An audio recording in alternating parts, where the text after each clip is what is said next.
Jamie-Lynn. Guys, I don't even know what to say about Jamie-Lynn at this stage because it's just gotten so crazy. And I think what I will say is there are some things about Jamie-Lynn that are especially interesting. Now, one of the things that somebody pointed out was the fact that, her book release came out around the same time Britney was supposed to go to court.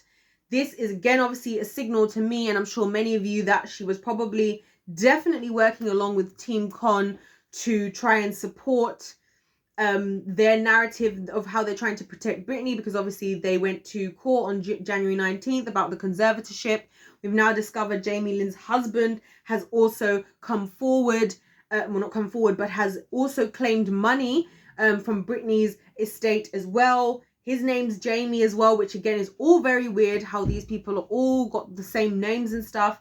And I mean, it's amazing how Britney has actually come out and been speaking up and been defending herself with her sister. But one thing I wanted to especially point out about Jamie-Lynn is the fact that, there was a discussion, there was a talk about, how Jamie-Lynn used to, leave Britney out of a lot of things that she used to do, and that there was an animosity between them, even having such a large age gap from when Jamie-Lynn was young. And to me, that suggests that, Jamie-Lynn already had that kind of mean girl vibe from a very young age towards Britney, unfortunately. And as Britney, I think, rightly said, she didn't get to have a lot of the things that Jamie-Lynn had, and she was shocked at the behavior that Jamie-Lynn got away with. If you're an older sibling, any of you out there, you will recognize that feeling of, especially for the oldest like me, of seeing your younger siblings get away with things you would have never gotten away with. Now, it seems like for Britney, that experience was on steroids with her sister, and so, I think that Jamie's attempt, obviously she's failed now, and I'm not even going to get into everything because there's been so much fantastic information out there now about everything that's happened, even this whole Alexa Nicholas thing that's come up, and I'm shocked to discover, how much Jamie has really been a Decepticon from the very beginning, and even her willingness to call Lou M. Taylor like a second mum to her, like another mum to her, that's very, very weird. I find that to be very weird, especially knowing what Lou M. Taylor has done. But I guess for Jamie-Lynn, and for me, this is why it goes back to this whole jealousy thing. It goes back to the jealousy and bitterness thing that we've discussed on here many times, right? That clearly, even from then, and I was saying with one of you guys, we're talking about in the comments, imagine how different Jamie-Lynn's life would have been if from the beginning she just focused on herself, what she was good at, and her own career. Because Jamie-Lynn hasn't done nothing at all.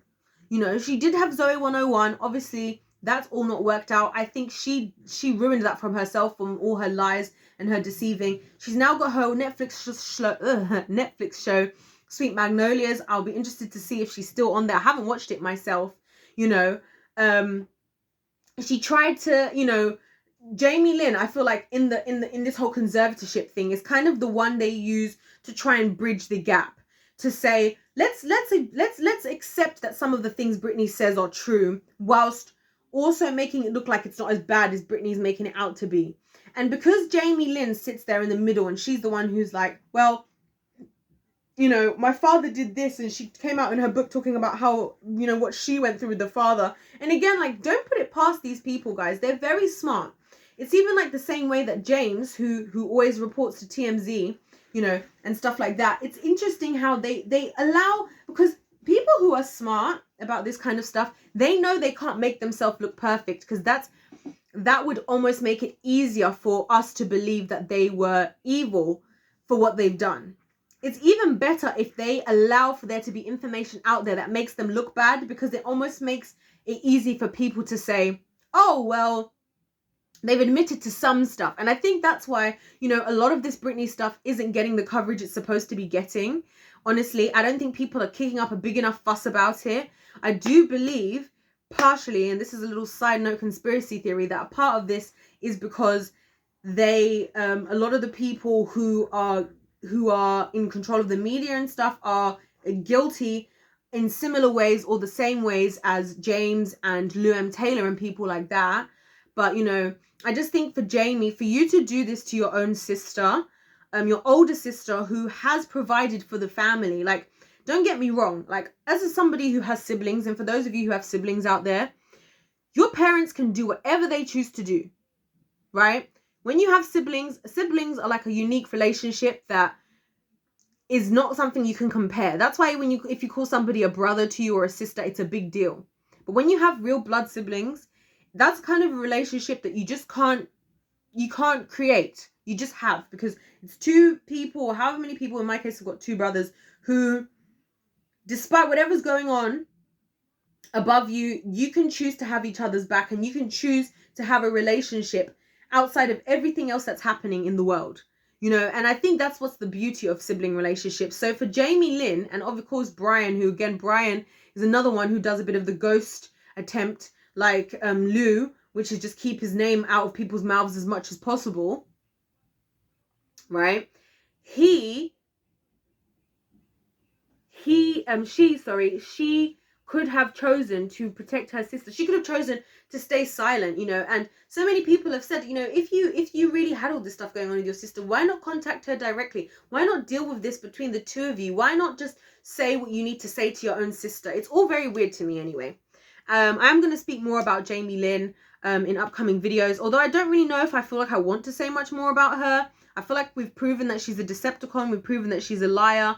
Now we know for certain that she's most definitely not Team Britney, and that Britney, I mean, when Britney talked about, you know, how, you know, Jamie-Lynn dressing up like Christina Aguilera, which we know her and Britney are not, you know, as if to like taunt her, and for Jamie-Lynn and her friends to dress up like Christina Aguilera, like, that's not cool. That's not cool. When you're a sibling of somebody, like, I would see as your siblings to me, my siblings, like, yo, your enemy's my enemy. What the heck? You know, we're supposed to have each other's backs. And so I think it's just a shame that these are really the things that Britney was going through, and she really didn't have anybody. She really did not have anybody. I think all she had was God, and that's why she believed so strongly in him. And I think Jamie-Lynn is just despicable to me on another level, for the fact that this is that is her sister, and that is somebody who paved the way for her, you know? So I don't know. That's what I have to say about Jamie-Lynn for today. But yeah, don't forget to subscribe. Don't forget to check out my #FreeBritney playlist for all my videos about this. Other than that, God bless you all, and I'll see you in my next one. Bye.